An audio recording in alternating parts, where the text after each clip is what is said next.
Hi, good afternoon, everybody. Welcome back to the MTech Virtual Summit. It's into the last afternoon now of our two-day event, and this session is all about how to utilize the full Microsoft 365 stack. Just to introduce who's speaking today, this is Matt talking at the moment. My role here at Enhance is Account Director. I look after our account management team, but also manage a number of our clients in the not-for-profit sector. I'm joined today by James Glover. James is Head of Solutions Architecture, and he will be carrying out the demonstration today. As you can see there, James is also joined by our adopted mascot, Daphne, who is the puppy Labrador. Okay, so just a bit of housekeeping. We think today's session will be probably about 45 minutes. For everybody that is on the session, you are in listen-only mode, so we won't be able to hear you if you speak. But if you do have any questions, do feel free to pop those in the question panel on the GoToMeeting app. That will allow us to see any questions as they come through. And what we'll try to do is we'll either try to answer them as we go through on the app itself, or if we have some time for Q&A at the end, we'll go through those at the end. Failing that, if we don't get a chance to answer them during the session, what we will do is we'll get back to you separately on any questions that you ask that we aren't able to answer today. We'll distribute a copy of the slides, but also a link to the video recording. So do feel free to forward any of the material onto any of your colleagues. And if you do have any questions and want to have a bit more of a discussion generally about the topics that we're showing you today, please feel free to reach out either to your Enhance contact or account manager, or just drop us an email at sayhello@m-hance.com.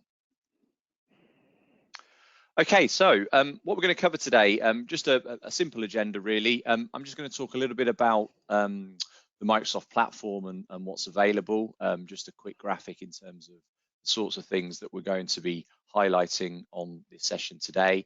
I'm then going to hand over to James, who's going to go through just some examples through the demonstration and how that integrates within the Microsoft stack. And then, as I mentioned, we'll finish at the end with any questions and wrap up at the end of the session. Okay, so it's just a single slide really that I wanted to just talk about really, because this session's all about what we call the wider Microsoft stack. And this is a graphic really that we've been using for probably a few years now really, but it kind of encapsulates what we do at Enhance in terms of this stuff down the middle is around our business applications. So at the top there, you'll see Dynamics 365, mostly around our charity CRM solutions that we offer. And nowadays, this is both our own products, but also the more recent developments from Microsoft with their fundraising and engagement platform. And at the bottom, it's there talking about NFP 365 Finance. So for anybody that joined the session earlier today around Business Central for Finance, that's essentially what that is. So it's Microsoft D365 Business Central, but with the options of putting some of the Enhance IP and the Enhance products on top of that to give real kind of specific solutions for charities. So fundamentally, that's what Enhance have been about over the last number of years, really. That's our kind of specialist area. But today is really about this kind of wider stuff that we're seeing here in this kind of cloud thing. And obviously that's where everything lives now with Microsoft. We won't talk so much about the stuff on the right-hand side. This is kind of more the hosting stuff with Azure, some of the other integration around security and compliance and AI and that kind of thing.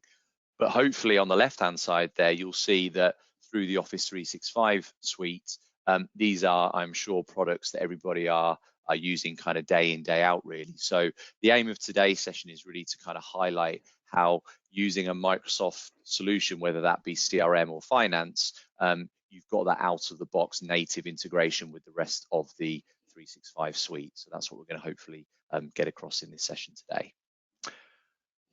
Okay, so that takes me to the end of that short introduction. I'm just going to now pass over to James, who will just do a quick swap of the screens, and he'll take you through the demonstration.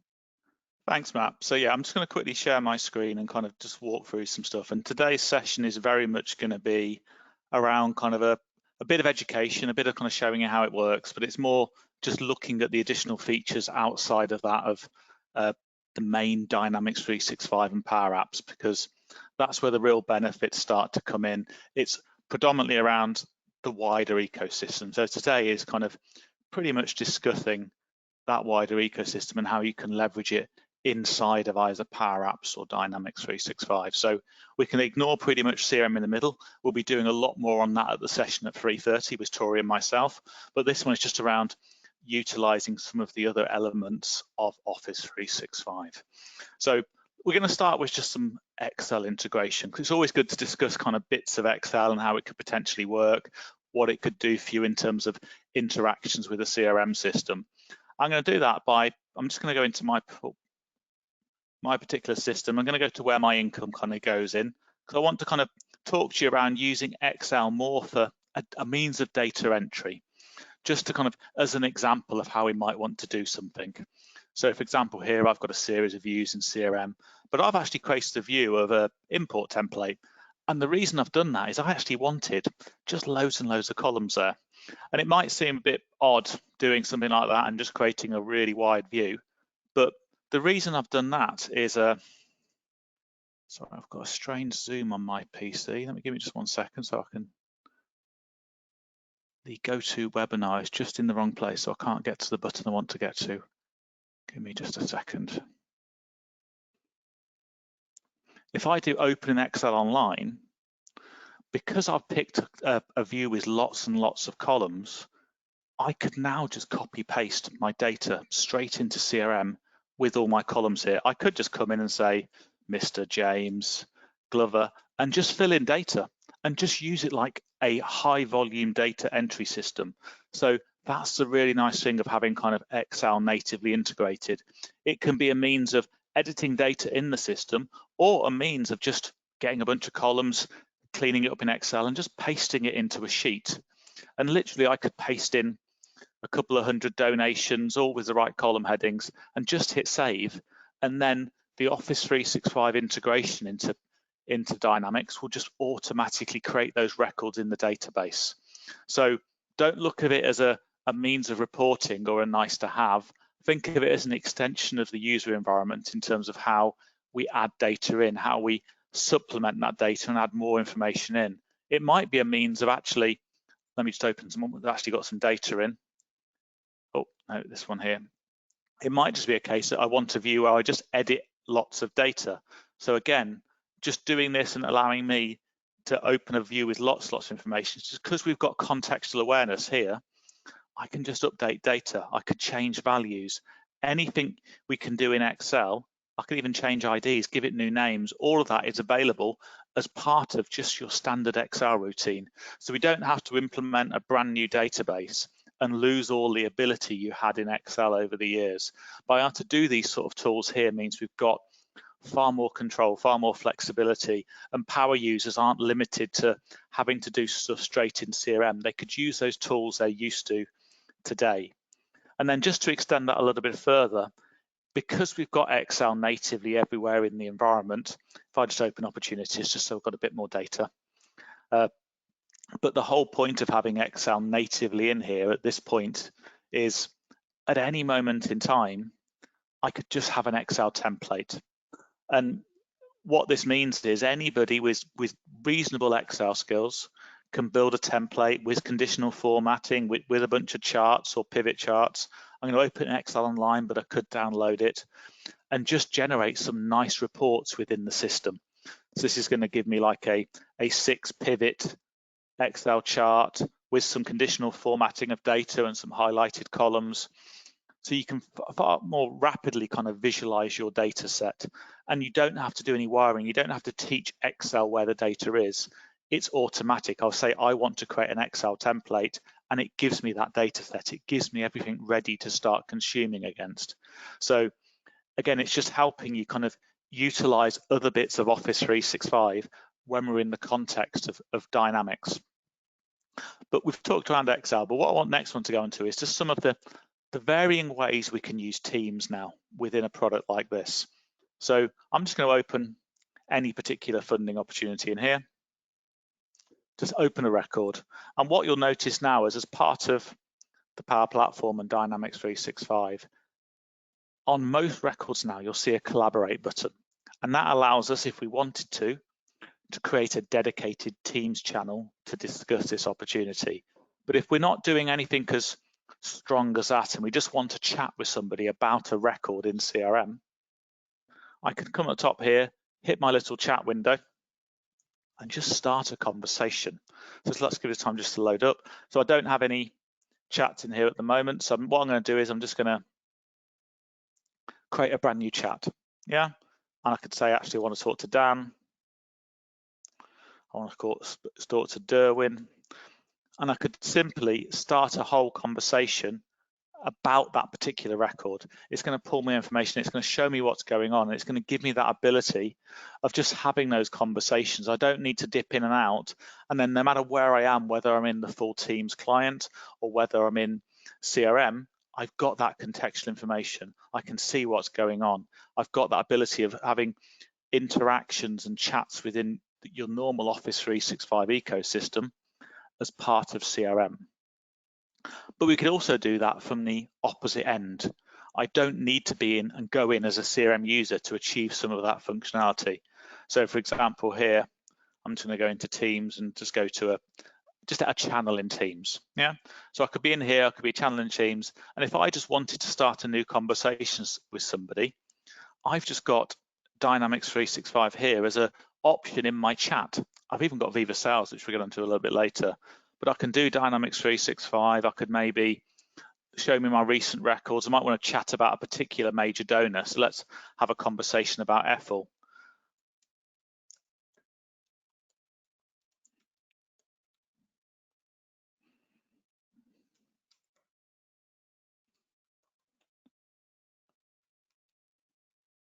So I can do that, and literally in Teams, I haven't logged into CRM, I haven't done anything, but I now got interactions, conversations, chats without ever going near my primary database, but all of the information is contextual. So I could look at view details, I could have a look at that record in CRM, so I could do like a pop-up view of who Ethel is. I might want to do a full view and go straight into CRM, but we've got those options there of just interacting with the data really nicely without having to log into the CRM system, without having to do any of those extra steps. I can just do it all within the context of a chat. So again, it's just different ways of visualizing it, different ways of potentially looking at things of what we need to do with that data set. But it means we don't have to kind of mess about and kind of bounce between varying products. We've got that level of functionality no matter what angle we're coming in from. And just to go back to this, I'll do a here's one I built earlier. But if I had hit that collaborate button, what we can also do in Teams is have Teams automatically create a whole Teams channel about a particular record and even tag in the record itself. So again, you don't need to be going between Teams and a CRM system to discuss somebody or discuss a project or discuss a funding request.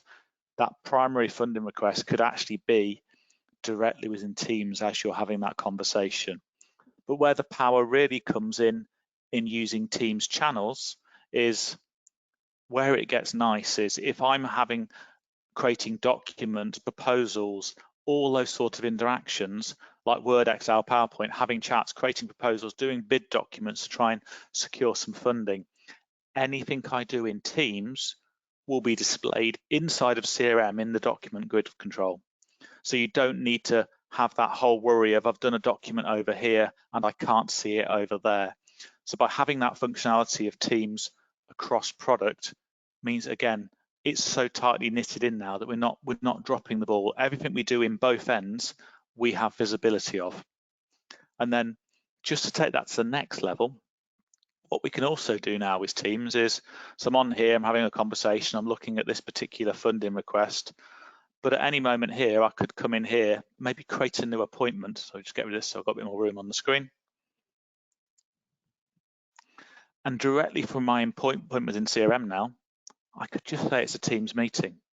That single toggle means it will send a Teams invite, create the relevant meeting in Outlook, stick it in everyone's diary, and link it back to the CRM record. And the nice thing then is when I'm in that meeting in a week or two's time, it knows contextually which record it was about, and will show you contextual information about that record whilst you're in that conversation if you have access to it. So again, it's just simple things like that that's kind of reducing the barriers of having to use a system because the two are so tightly glued together. So it just enables us to do more with less. And then just to extend that further, optionally at this point, if we had a Teams telephony licensing on this system as well, when that call actually took place, it would apply an AI model across that tool to work out sentiment of what they actually thought. So we can go from simple, I'm logging a call, to all the way through to detailed sentiment analysis, what they said, what one's gone, what are the actions, and that's what's coming down the pipeline. So getting ahead early and doing a lot of Teams integration in Dynamics 365 means that when those AI models are in and they're generally available for everybody, it means we'll have that information available to you at a glance. You don't have to build it because we'll have all the old data that can also be analyzed as well. So we've talked a lot around the kind of team side and Excel side. The next area I want to go into is just the standard Outlook. So standard Outlook can be integrated in a number of ways into the Power Platform and Dynamics 365. And Microsoft are currently in a transition phase where they're also now creating a tool which is Viva Sales. And Viva Sales is a nicer way of visualizing CRM data.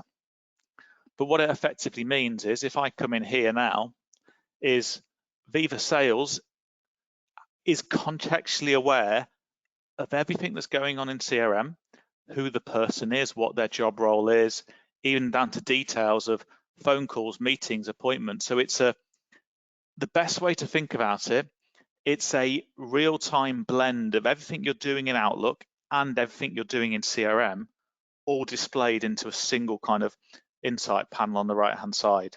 So if anybody ever emails you, it's going to know what emails have happened, what funding requests have happened.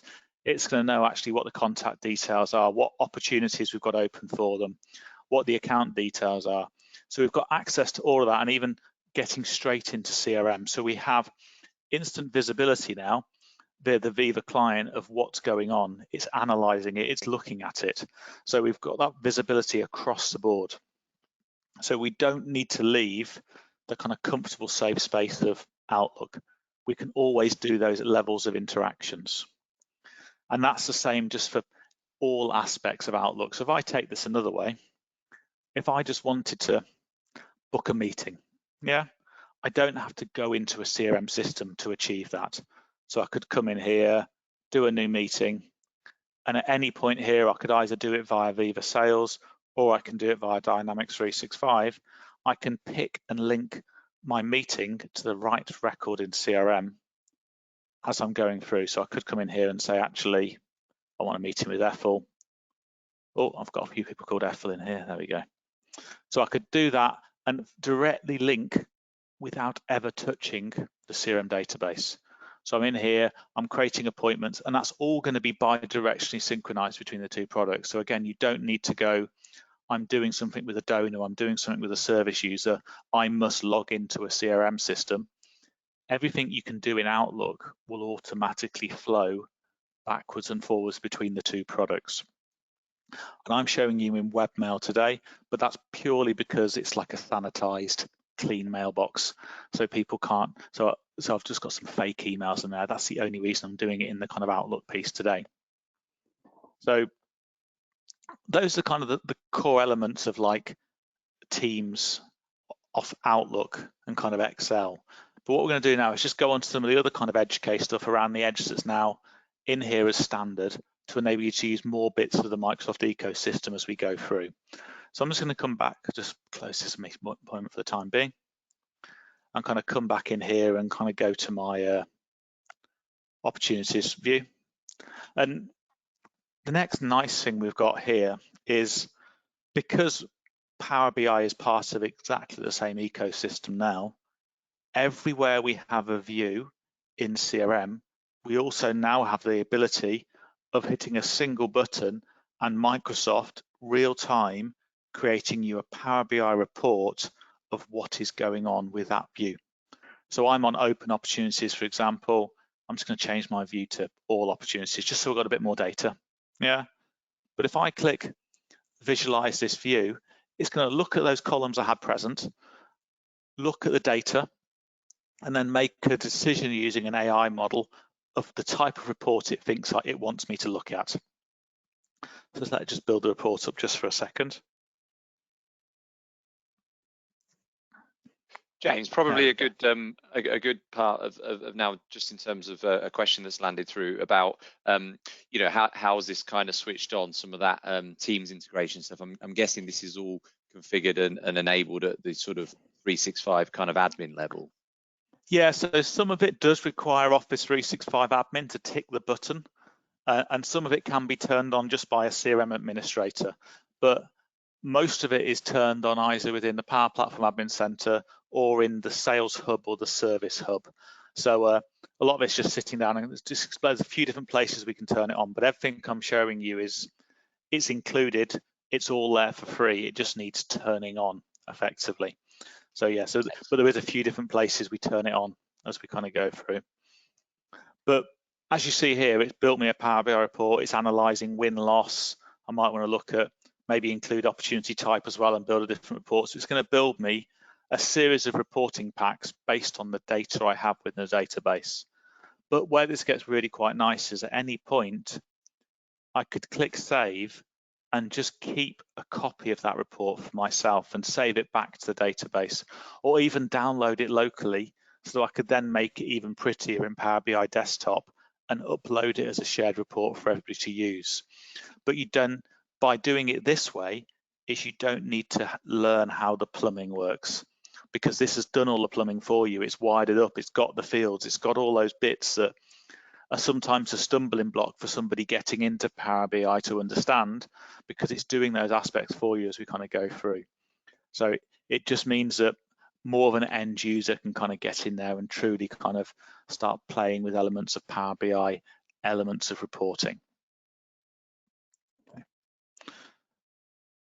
So what I want us to do next is just kind of walk through like a little bit of a scenario of how we can build functionality, and you can build functionality that leverages the wider Office 365 stack. So, because I've showed you like point elements in here, bits it does, but what I want to do is kind of walk through a particular journey that might happen where we could utilizing different technologies as we go. So what we've got here is a visitor sign-in app. So imagine a tablet in like a ruggedized case that people can't steal, sat on reception, where people are just signing into the office when they kind of walk in. So this is just what Microsoft refer to as a Canvas app. What a Canvas app is basically the love child of PowerPoint and Excel. You draw pretty pictures in PowerPoint and you write Excel formulas to write data into Dynamics 365. So I'm going to come in here and say I'm a new visitor turning up at reception.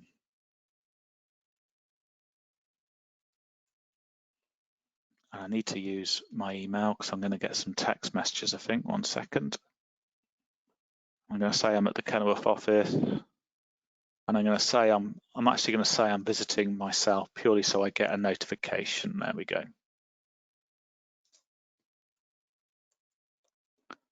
Chat.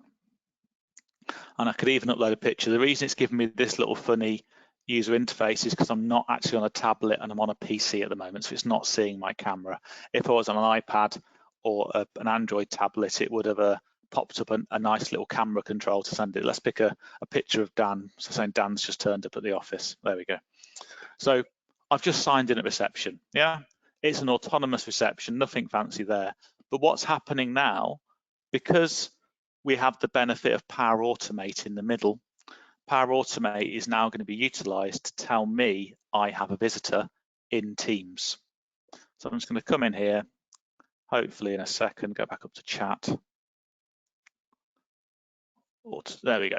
So if I look in here now, I've actually just been sent a pop-up on my computer to say, actually, you've got a new visitor in reception, John Jones, what do you want to do? So again, nothing particularly rocket scientist, but it's starting to show how you don't need to stay within one ecosystem. We can start utilizing different tools as we kind of go. Yeah, so I could pop in buttons here, so I could just say get rid of them.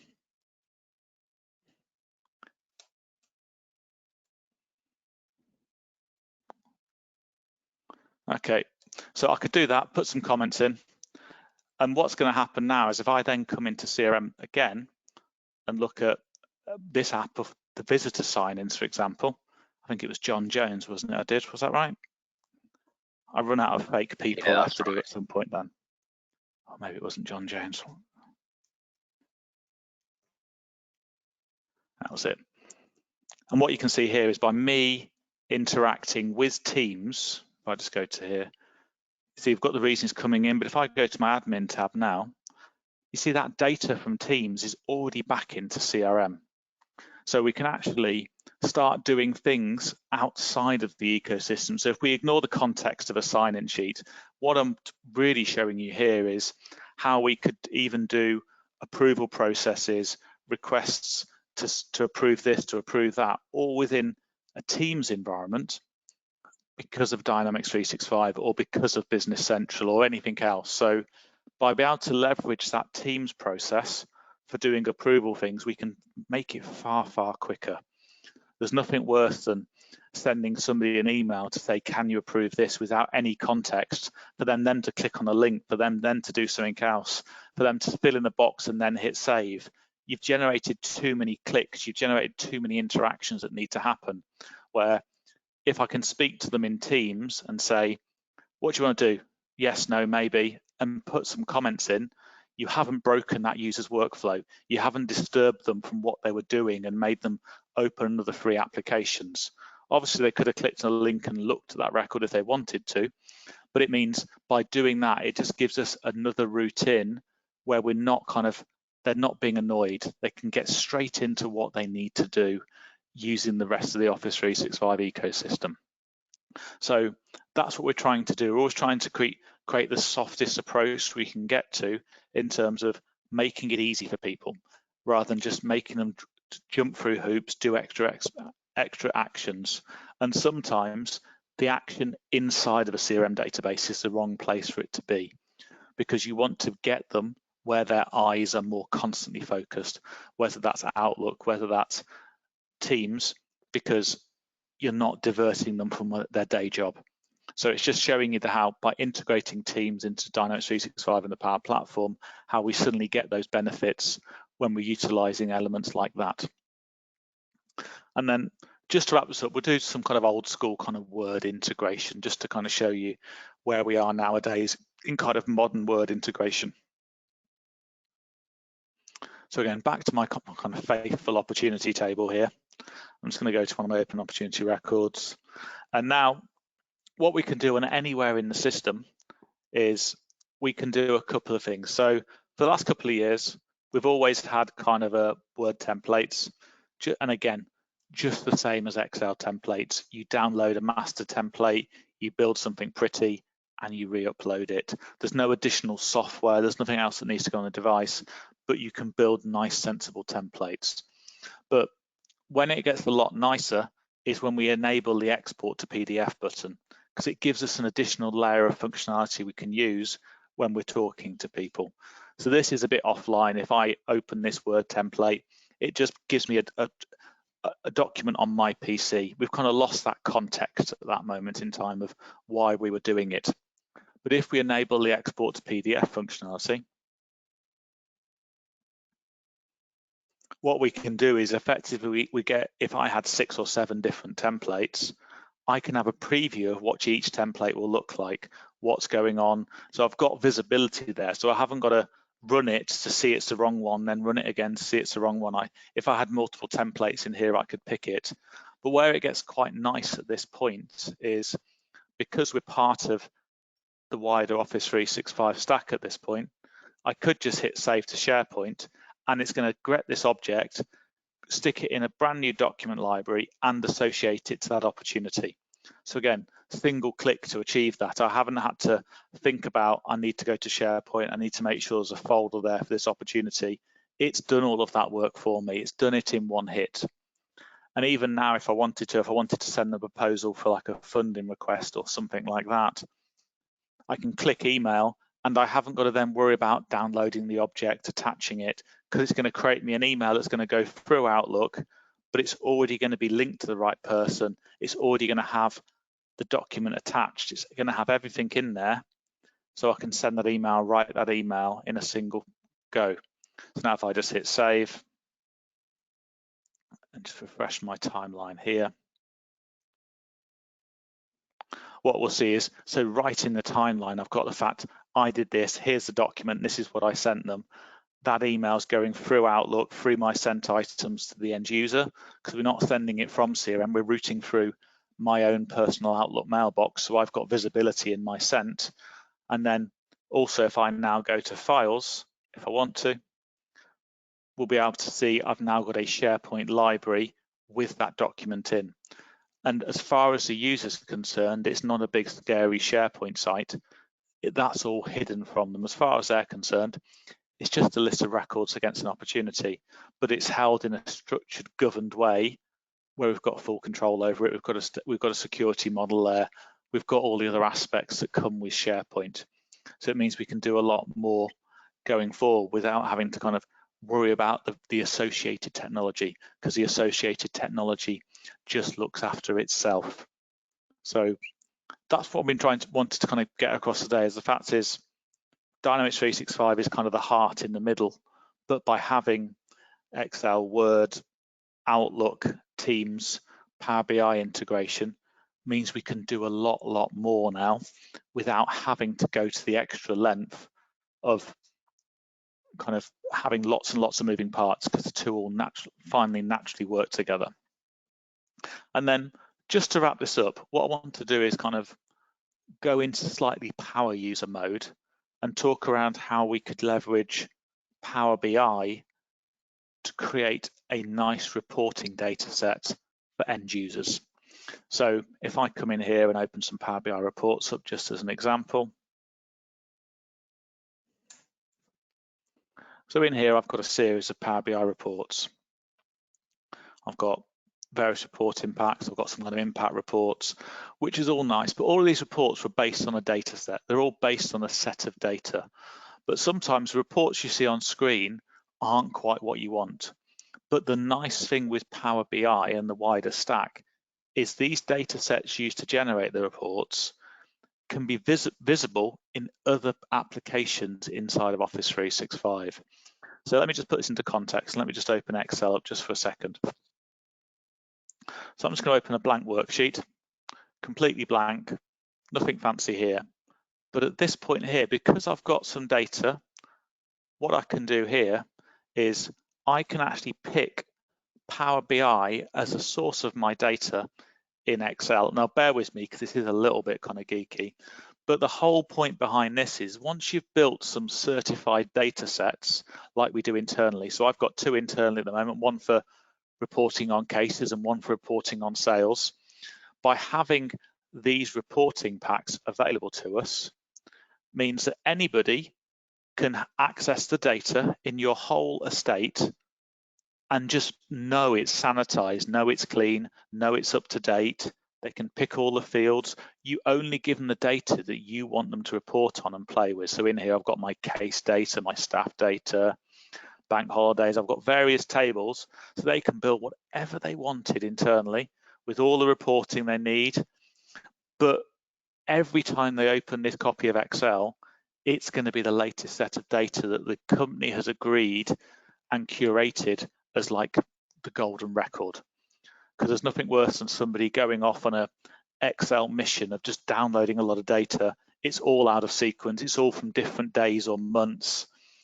By leveraging elements like Power BI certified data sources, when you get there, means that everybody in the organization can build what they want, do their own reporting, and be self-service without the risk of them then taking it to the next level and kind of using completely the wrong information. So those are kind of the wraparound services we wanted to talk around today around Office 365 and Dynamics 365. Have we got any other questions, Matt, at all, or not? The only one that we got through was just around when we were showing the visualized data, you know, with Power BI. Does that require a Power BI license to view that information? No, so it doesn't. So that's the really nice thing with that visualize my view. You can do that on the free license. So the only limitation of the free license is you then couldn't save that report and share it with other people in a central repository. You could download that report and other people could run it, but you couldn't have it as a shared report in a central space. But it does mean that you can expose more and more people to that elements of Power BI to kind of whet the appetite in terms of the functionality that's there. Because you're right, one of the limitations of Power BI is if you want to do it properly, everybody needs a Power BI license. Luckily, in the non-profit sector, that's about £2.10 a user. So it's a very good cost-effective way of doing reporting compared to the competitive products. But Visualise this view is like an opener to starting to do more with Power BI. It gives you that ability of consuming and looking at that data in a different way. Excellent. That was it. So I'm just going to wrap up. Hopefully you'll be able to just see this final slide now. Yeah, I think that's worked. Okay, so thanks everybody for joining the session. Hopefully everybody got some value from that. We were able to give you some good kind of tips in terms of that wider Microsoft integration. Probably quite a good kind of intro, really talking about, you know, some of the really attractive licensing on offer from Microsoft to not-for-profits. That kind of brings us on to our next session, which is at 3:30, and that's all around what is the Microsoft Cloud for non-profits. So again, as James said, he will be presenting that session with my colleague Tori, and that's really kind of useful if you're looking at getting on the Microsoft platform, utilizing some of the stuff that Microsoft are literally giving away to charities. So that would be a really useful session. Again, thanks everyone for joining. What you'll do is when you leave, you'll get a pop-up from GoToMeeting just asking for a little bit of feedback from the session. Again, we really value what you have to say and how we can, you know, make these events kind of better moving forward. So all feedback is welcome there, really. But that just leaves me to say once again, thank you very much. Enjoy the rest of the summit, and we hope to speak to you all soon. Thank you.